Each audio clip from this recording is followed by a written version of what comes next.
Thank you, Toastmaster, and my fellow Toastmasters. I'm going to tell a folk tale called Molly Whuppie. There once was a family that was poor, and they lived out in the country. They didn't have enough money for all their children, so they took 3 of their young daughters, walked out into the wood, and left them there. Went back home. And the 3 daughters started to walk. They were hungry, they were tired, and they kept walking, and they couldn't find any houses. They were hungry. They kept going. And finally, they saw a light, and they walked towards the light, and it was a house. And so they went up to the house, and one of the daughters knocked on the door, and a woman opened and said, "What do you need?" And one of the daughters said, "We're hungry, please. Could you give us some food? We'll starve out here." And the woman said, "No, my husband is a giant. If he saw you here, you wouldn't make it out alive, so you can't stop here." And the daughters pleaded again, "Please, just give us some food. If you send us out in the cold, we won't make it. We'll starve to death. Just let us in. We'll eat and we'll leave before he gets home." So the woman said, "Okay." And she made them some milk and some bread and set it before the fire, and they began to eat. And as they were eating, they heard a voice from outside. "Fee, fi, fo, fum, I smell the blood of an earthly one." And it was the giant. He was home and he came in. And the wife said, "Don't hurt them. They're just here to eat, and then I'm going to send them on their way." And the giant just came in and ordered that the daughters would stay there for the night. He ate his supper there. And he said the daughters would sleep with the giant's daughters in the bed. So 6 daughters, there was 3 giant's daughters and 3 of the daughters who had come to visit. And as they went into the bed, the youngest of the lassies, the daughters, was named Molly Whuppie, and she was very clever.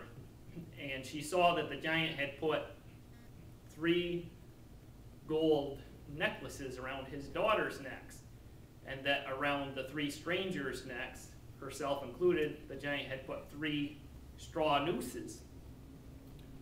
So when they went to sleep in the same bed, the 6 of them, Molly waited until everyone was asleep, and she exchanged the necklaces from the giant's daughters with her and her sister's necklaces. So now Molly and her sisters had the gold necklaces on.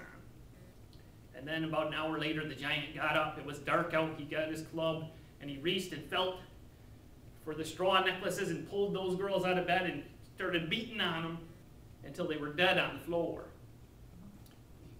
And then he went to bed thinking he'd managed finally. And so Molly waited a little while longer, and she woke her sisters up and said, "We need to get out of here." And she told them what had happened. So they sneaked out, and they started running. It was dark. They ran and they ran and they ran until it was morning, and they came to a castle. And it was a king that lived at the castle, and Molly came in with her sisters and told the king the story. And the king said, "Wow, that's a great story, but you know what? You'd be even better if you could go out there and grab the sword which the giant puts on the back of his bed. If you do that, I would give my oldest son to marry your oldest sister." So Molly said, "I can try to do that." So Molly went off back to the giant's house, and she snuck in the house and got under the giant's bed. The giant came home, ate a big supper, got into bed at night, was snoring loudly. He put his sword on the bedpost before he went to sleep.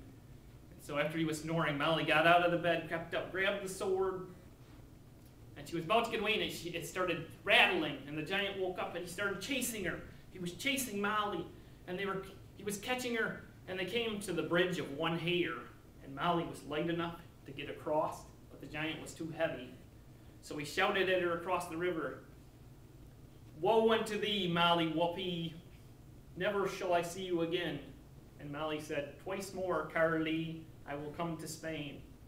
So she went back to the king, and she gave him the sword, and her oldest sister married the oldest brother of the king. And the giant and the king said, well, that's great. I tell you what, if you'd go back to the giant and get the purse that the giant puts under his pillow, I will give my middle son to marry your middle sister. And Molly said, I can try that. So she went back to the giant's house, crawled under the bed. Giant came home, ate a big supper, went to sleep, snored. Molly crept out under the pillow. She grabbed the giant's purse, and she raced out the door and rattled the door, and the giant heard it and woke up. And he started chasing her again. He was chasing her. He was catching her. And she came to the bridge of one hair and crossed it. And she was light enough to get across, and the giant was too heavy. And he said, woe unto thee, Molly Whuppie, never shall I see you again. And again Molly said, once more, Carly, I will come to Spain. And she went to the castle, showed the king, and the king said, great job, Molly, you are very clever, but you'll even be more clever if you could get me the ring that the giant has on his hand. If you shall do that, I will give my youngest son to marry you. She said, I will try. So Molly went back to the giant's house, crawled under the bed. Giant came home, ate a big supper. You guessed it, back to sleep, snored. Molly crept out, grabbed the ring off the giant's finger, and she pulled, and it started, and it finally came off. And she was about to run away, and he grabbed her hand and said, curse ye, Molly Whuppie, I have caught you. If you had caught me doing what you had done, what would the punishment be? And Molly thought and said, well, I would put you in a bag, a burlap sack with a dog and a cat, a needle and a thread and a shears. And then I would go out and find a big stick and smack on that burlap sack as hard as I could. And the giant said, great idea, I shall do that. I will do exactly what you said to you. So he grabbed Molly, put her in the burlap sack, put the dog in there, put the cat in there, the needle and the thread and the scissors. Hung her up on the wall in the house and went out to find a big tree that he could hit her with.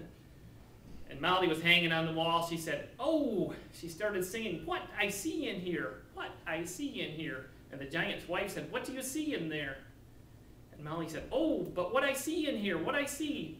And the giant's wife said, I want to see what's in there. So Molly took the scissors, cut a hole in the bag, jumped out, helped the giant's wife into the bag, took this needle and thread and sewed the hole back up. The giant's wife was in there and said, I really don't see anything in here, I want out now. But she wasn't too bright to get in the bag in the first place, apparently.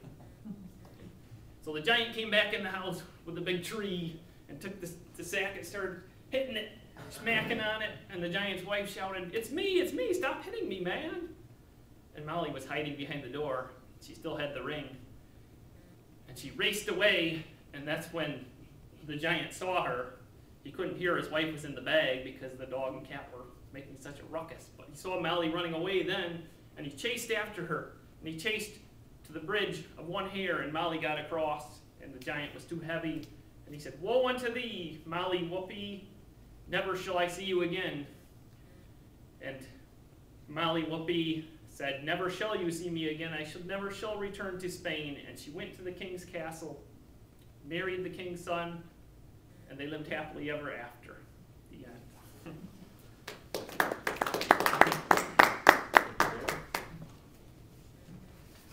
Excellent job. Now we'll take a minute or two to write an evaluation for Greg.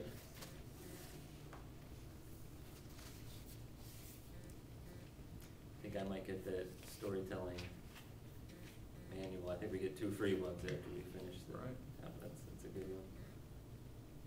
Or you can turn the video off.